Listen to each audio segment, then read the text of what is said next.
sides in the Championship next year, which I, for one, am a fan of. Yeah, me too. There should be some belting derbies up there. Did you catch any of this game then, Alan? I did watch this one. It wasn't that dissimilar to the, even though not just the scoreline, to the Toulouse-Featherstone match, in the sense that I always felt that Workington were in control. But last week I watched the match and Keighley were in control of that match. And then they went and Doncaster went and stole it. So you always felt that, does lightning strike twice? Sometimes it does, but I don't know. I always felt that Workington were the better team, and I kind of think Workington are probably a little bit more prepared for the Championship. That they've been kind of knocking on the door properly for a good couple of years now. Bradford only just saw them off in 2018. They were a good team that year as well. I'm all for Workington being in the Championship. I think they'll be an asset to the league, I would say, next year. And they didn't sign Ben Kay mid-season, so we prefer them to Doncaster.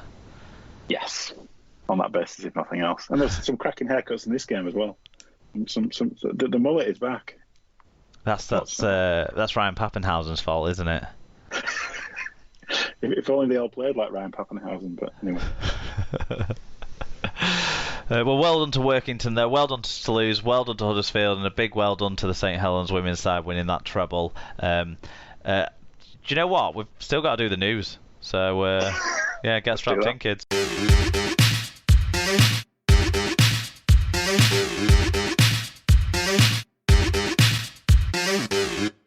So we're going to fairly whiz through this, but we might touch on this first story a little bit. England Knights squad has been announced for the match against Jamaica on Friday the 18th of October. It's a 7:45 p.m. kickoff if anyone wants to get along to Jordan Turner's testimonial at Cass, where it's the Knights versus Jamaica at the Jungle. The Knight squad is Matty Ashton from Warrington, Jack Broadbent from Leeds, Lewis Dodd, if he's sober, from Saints, Levi Edwards from Leeds, I think the youngest player maybe in this side, but certainly the least experienced at Super League level, Matty English from Huddersfield, Morgan Gannon from Leeds, Sam Halsall from Wigan, Tom Holroyd from Leeds, George Lawler from Hull KR, presently soon to be Castleford, Matty Lees from St Helens, Mikey Lewis, the impressive youngster at Hull KR, Ellis Longstaff, the second rower in the John Bateman mould, that's at Warrington Wolves, James McDonald, Liam Marshall, Kai Pearce, Paul Hall from the Wigan Warriors, Will Price, the darling of Sky Sports, Will Price from Huddersfield Giants, Aaron Smith from St Helens, I'm not sure why a player who's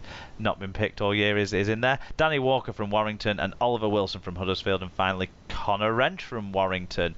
Tom Andrews got in touch, didn't he, Alan? Yeah, he did. He said, happy for Mikey to be included. Hopefully he can show what he can do on the international stage. Madness that Jez Litton has been left out. The squad must have been selected by the Coventry Bears PA announcer or something. Well, this side have been preparing for this by training with the England squad, which hasn't been announced, which is weird. I'm confused. Yeah, it's a bit weird.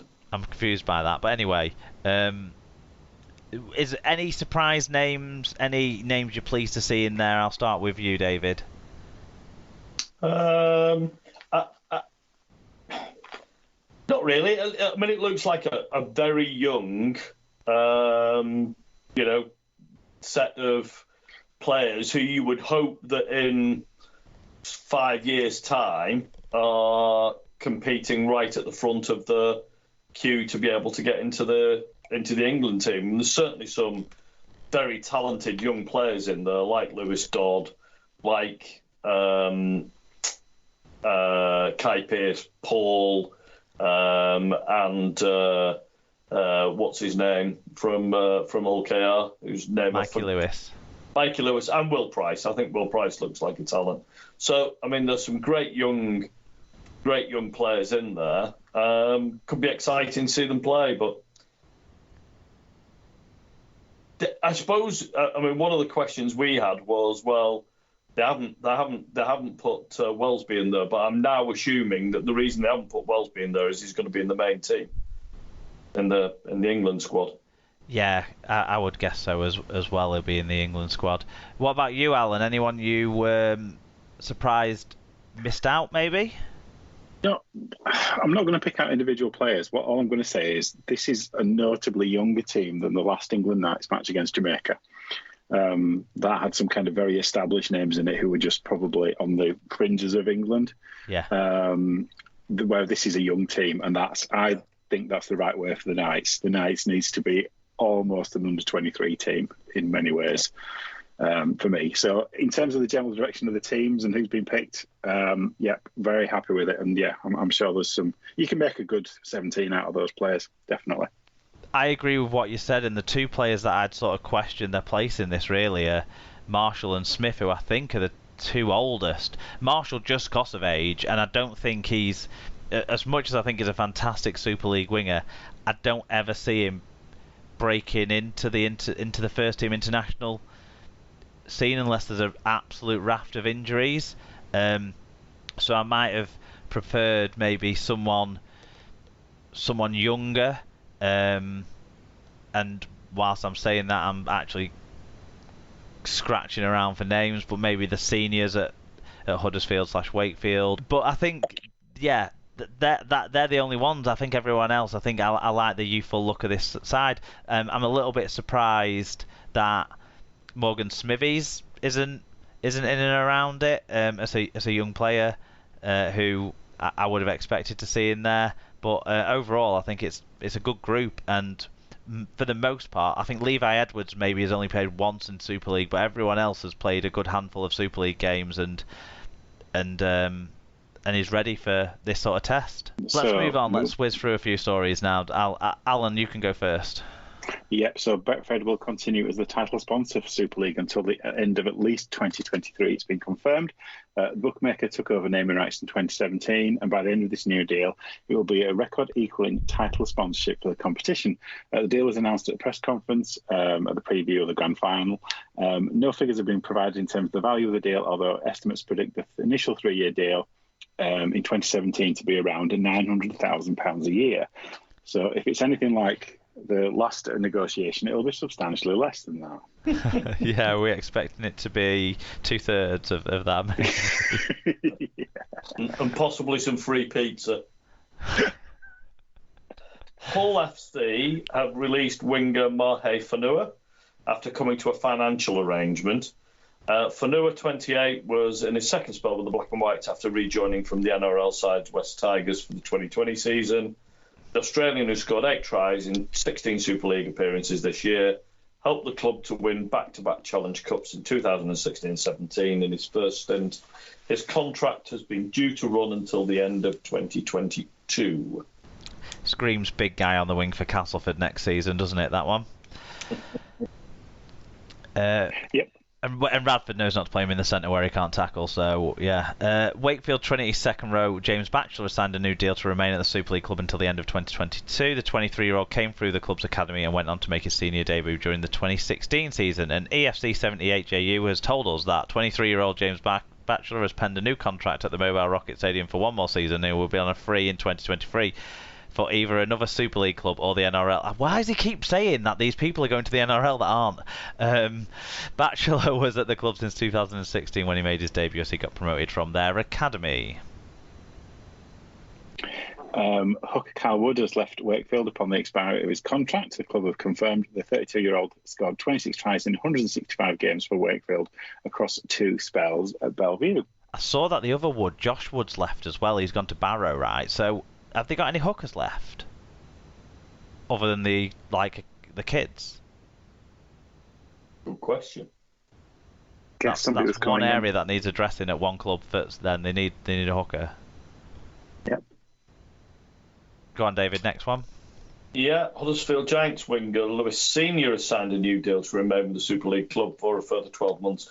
21-year-old came through the club's academy and has made 35 appearances during his time at the Giants. Another 1-year deal, this time Castleford Tigers forward Lewis Peachy, who signed a new deal to keep him at the club until the end of next year. The 20-year-old made 7 appearances in Super League this year. Salford Red Devils have signed prop King Vuniyawa on a 2-year deal. The 26-year-old Fiji international has spent the season with Leeds, making 16 appearances in Super League. It's rumoured that Sitaleki Akawala is going to be there as well, so that that'll be them replacing their forwards that they've got none left of. Castleford Tigers prop Sui Matangi has signed a new 2-year contract. The New Zealand international joined on loan from Huddersfield ahead of the 2021 season, has made 12 Super League appearances for the Tigers. Fijian winger Mitch Vulikajipani has signed a new 1-year deal with Hull for the 2022 season. The 27-year-old signed his first professional contract in rugby league back in April after a successful trial with the Black and Whites. He made his debut for them in June and went on to make 6 appearances in all. And Castleford Tigers have re-signed Leeds Rhinos halfback Callum McClelland on a 2-year contract with the option of 2 further seasons. Pontefract-born McClelland left the Tigers in 2017 to sign with Scotland Rugby Union, having come through the Tigers Academy from Loch Lane Amateurs. He later returned to league with West Yorkshire rivals Leeds in 2019, where he scored 2 tries in 16 appearances. Moving into League One, Island boss Stuart Littler is back in club coaching after being appointed head coach of relegated club Oldham. The 42-year-old has been out of clubland since parting ways with relegated side Swinton in July. Littler, who's penned a 2-year deal at Oldham, succeeds Matt Diskin, who was sacked in June. Littler will be assisted by Brendan Sheridan. And former Wakefield prop Chris Anakin has signed a new 2-year deal with Championship club Dewsbury. The 30-year-old forward joined the Rams on a permanent basis from Super League side Wakefield in 2020, having previously spent time on loan at the Tetley Stadium. And finally, the Betfred Championship will have a new home from 2022 as the RFL confirmed a 2-year broadcast partnership with Premier Sports. Under the partnership, Premier Sports will provide live and exclusive coverage from the start of the season in early 2022 through to the playoffs in autumn, culminating in the £1 million game and including every match of the Summer Bash. So we know the Summer Bash should be happening next year, featuring all 14 clubs in a single venue on the same weekend. With one game from every regular round, that means more than 30 Betfred Championship fixtures. The deal also includes coverage of 7 Betfred Challenge Cup ties through the spring, as Premier Sports have secured secondary rights to that competition, including 2 of the quarter-finals. Premier Sports Betfred Championship matches will be shown on a regular Monday night slot, so a decision for us there, which will include an extended 45-minute build-up to allow reflection and analysis on the previous weekend of rugby league action. Being that you're our championship representative, Alan, what do you make of it? It's very good news in the sense that it has, we have a broadcast deal. We can actually see some Championship Rugby League, which everyone's been crying out for. Obviously, immediately everyone complained about the fact that it's Monday night, but you would completely expect that. I don't think it's a bad thing to have a regular slot and make it Monday night. Why not? Usual complaints about, kids, blah, blah, blah. But for me, the fact that it's a deal in the first place is absolutely the number one thing. And I guess from the title, it means that Sky Sports not showing the Challenge Cup now then. Going to be on Premier Sports instead. Yeah, that's the... that was one of the things to pull out, that and the exclusive coverage angle. Does that mean that our league won't be able to show any championship matches as well next year? That's the disappointing part of this, if that's the case. Possibly. I mean, it depends, doesn't it? It depends what the plan is for League One and whether League One is going to be on our league as their kind of exclusive. So yeah, it's hard to say. I mean, I'd say it's probably a necessary evil to actually sign a broadcast deal, even though it's probably not going to be very much money.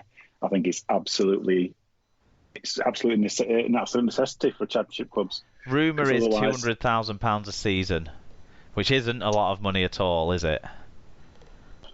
No, but it's better than that, which is what we were looking at, unfortunately. Yeah. I mean, I worry that it doesn't include like streaming on our league. If it doesn't, because I do think that's something that we didn't really.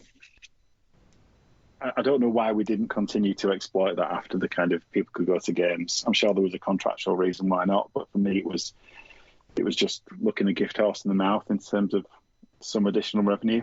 So I suppose it